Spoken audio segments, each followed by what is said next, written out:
Продолжаваме наистина Откако минатата недела шефицата на бугарската дипломатија Теодора Генчовска ја депонираше својата оставка во бугарското собрание, таа денеска лично му ја достави на премиерот Кирил Петков.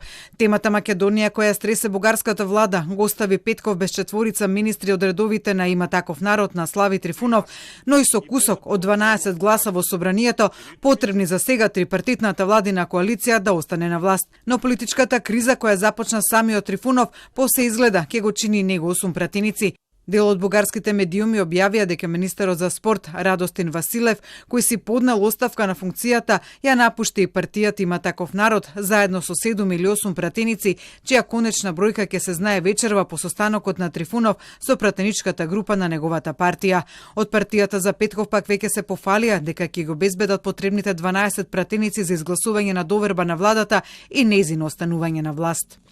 Не можем да говорим, когато няма цена. Нали? Търговския закон казва, че търговската сделка, като няма цена за дадена стока, е нищожна.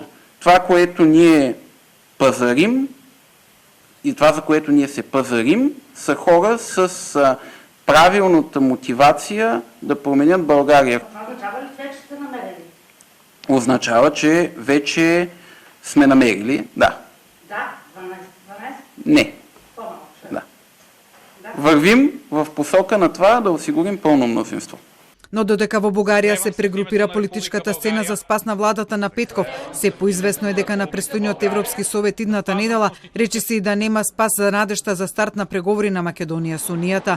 Откако бугарскиот премиер остана без еден коалицијски партнер, обвинет дека води паралелна надворешна политика по македонското прашање и оти се согласил на кревање на ветото без притоа да добие гаранции за исполнување на бугарските барања од страна на Македонија, тој во обид да демантира го направи последниот чекор и испорача 3 барања без кои нема да каже да за земјава. За да ја смири домашната јавност, тој тоа го направи пред еврокомесарот Оливер Вархеј, а го потврди пред германскиот канцелар Олаф Шолц.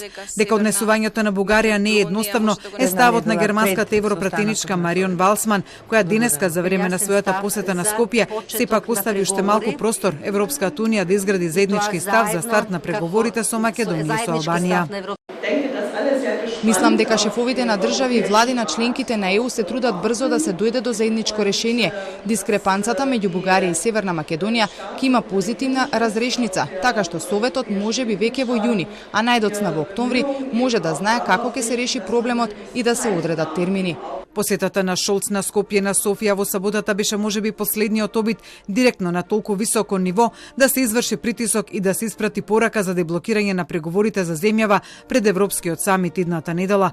Во пресрет на Советот и Холандија настапи со јасна порака дека и Македонија и Албанија треба да го започнат преговарачкиот процес, откако таа беше една од трите земји кои во 2019-та го блокира почетокот на преговорите со нив во пакет. Холандија тогаш особено искажа резерви за подготвеноста на Албанија. Холандскиот премиер Марк Руте сега бара поддршка од цела Европска унија за старт на преговорите, пред се поради геостратешкиот интерес на унијата во регионот по руската инвазија во Украина.